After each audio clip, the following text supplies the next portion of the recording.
शिक्षा Shri Aurobindo institute of medical science Indore से MBBS तक हुई है। इसी संस्थान में आप सामुदायिक चिकित्सा की विशेषता के साथ डॉक्टर ऑफ मेडिसिन में अध्ययनरत हैं। आप वर्ष 2014 से परिषद के संपर्क में हैं। आपने विद्यार्थी निवास इंदौर में आपके स्वागत के लिए विद्यार्थी परिषद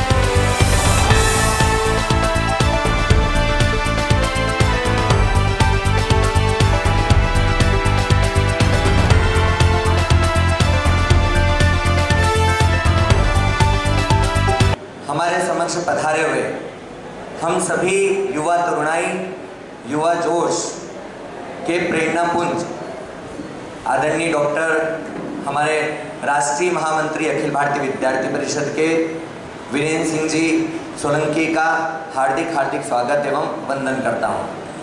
मंच पर उपस्थित हमारे नागदा नगर के संघ संचालक श्री सुनील जी जोशी का भी हार्दिक वंदन करता हूँ। सभी ज्येष्ठ प्रबुद्धजन, श्रेष्ठ एवं अनुज यहाँ पधारे हुए सभी युवा तरुणाई, युवा जोश, इनका भी हार्दिक हार्दिक अभिनंदन करता हूँ। बाहर से पधारे हुए हमारे जो अतिथि हैं उनको नागदा नगर के एक छोटे से इतिहास, उसकी संस्कृति से परिचय कराना चाहता हूँ। नागदा नगर का एक ऐतिहासिक गौरवशाली इतिहास रहा है। महाभारत से जुड़ा हुआ प्रसंग है कि पांडव अर्जुन के पुत्र राजा परीक्षित को एक श्राप के कारण तक्षक नाग द्वारा काटा गया था। उनकी मृत्यु के पश्चात उनके पुत्र पराक्रमी राजा जन्मेजय ने इसी पावन भूमि पर नागदह एक यज्ञ आयोजित किया था।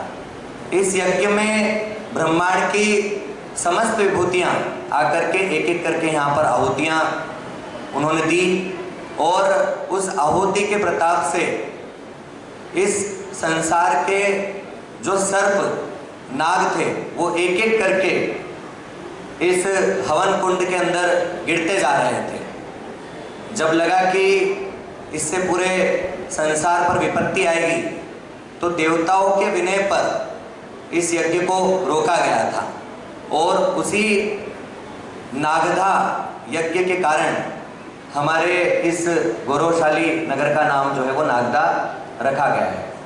नागदा धीरे धीरे हो गया, नागदा से नागदा हो गया। एवं यहाँ पर पुराणिक काल से, प्राचीन काल का एक मंदिर है बाबा मुक्तेश्वर धाम। यहाँ पर महाशिवरात्रि का एक बहुत ही अत्यंत शोभाशाली मेला यहाँ पर लगता है और वो भी पांडवकालीन है।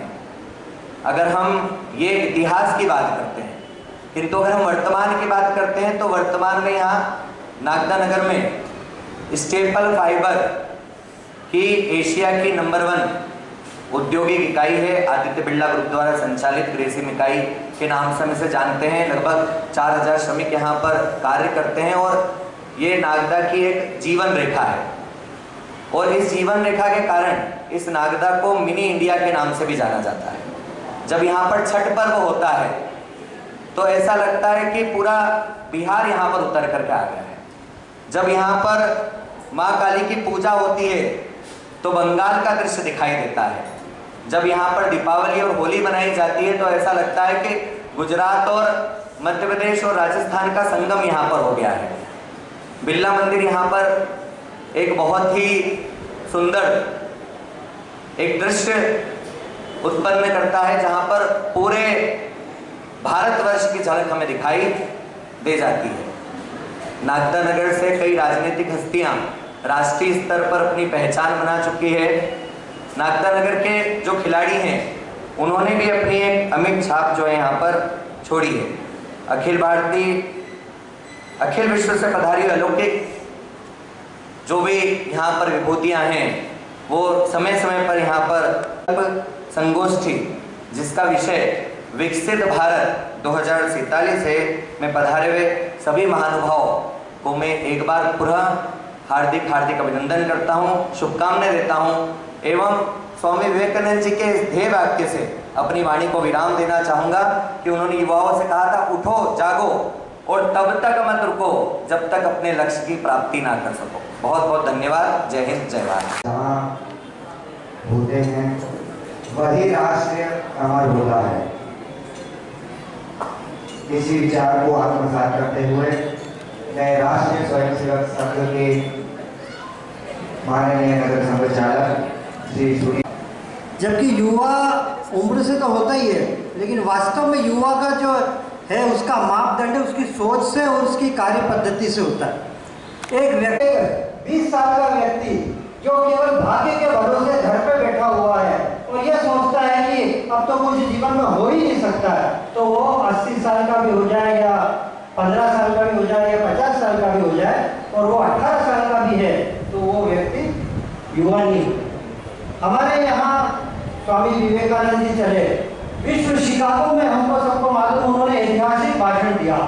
विश्व भारत को क्या जानता था कि भारत तो सांप सपेरों का देश है, भारत तो कुछ नहीं है, यहाँ तो ये तो गुलामी के कालखंडे वाले लोग हैं, यहाँ पे तो शासन करने का अधिकार बाहर के लोगों ने किया।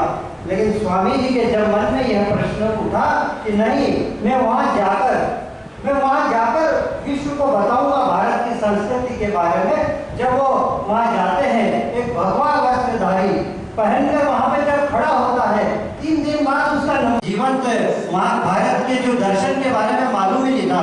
जैसे ही वो ये 2 शब्द बोलते हैं तो वो उनका व्याख्यान 2 दिन तक सुनने के लिए सब लोग सभागृह में बैठे रहते हैं। जब वो भारत आते हैं वापस तो वहाँ समुद्र के किनारे पूरे मट्टी के अंदर लौट जाते हैं, लोग तो दूर हो जाए। ऐसा हमारा युवा था। भारत ने विश्व को सब कुछ दिया। हम सब जानते हैं भारत के लोगों को सोने की चिड़िया और विश्व गुरु कहा जाता था। हम कहते हैं कि हमारी ऊर्जा का स्रोत है भारत, यह भारत भूमि, यह हमारे ऊर्जा का केंद्र है। इस पे अनेक ऐसे वीर सपूत इस युवा तरुणाई ने जन्म लिया जो उस वर्ष के काल के अनुसार जो स्थिति थी समाज के लिए, यह ऐसा विश्व की किताब के अंदर कि भारत के अंदर एक महाराणा प्रताप हुए जिन्होंने समाज देश के लिए घास की रोटी स्वीकार करी है। कहीं विश्व की किताब में ऐसा वर्णन कहीं नहीं मिला। सुभाष चंद्र बोस, श्री मनीष जी गहलोत, आप विद्यार्थी परिषद के पूर्व कार्यकर्ता रहे हैं। आप हैं राकेश यादव जी, आप उज्जैन ग्रामीण जिले के जिला महामंत्री हैं। आप हैं केसी पुरोहित सर, आपका इस कार्यक्रम में स्वागत है। आप हैं मोती सिंह जी शेखावत, आपका भी इस कार्यक्रम में हार्दिक स्वागत है। विकसित भारत का संकल्प है।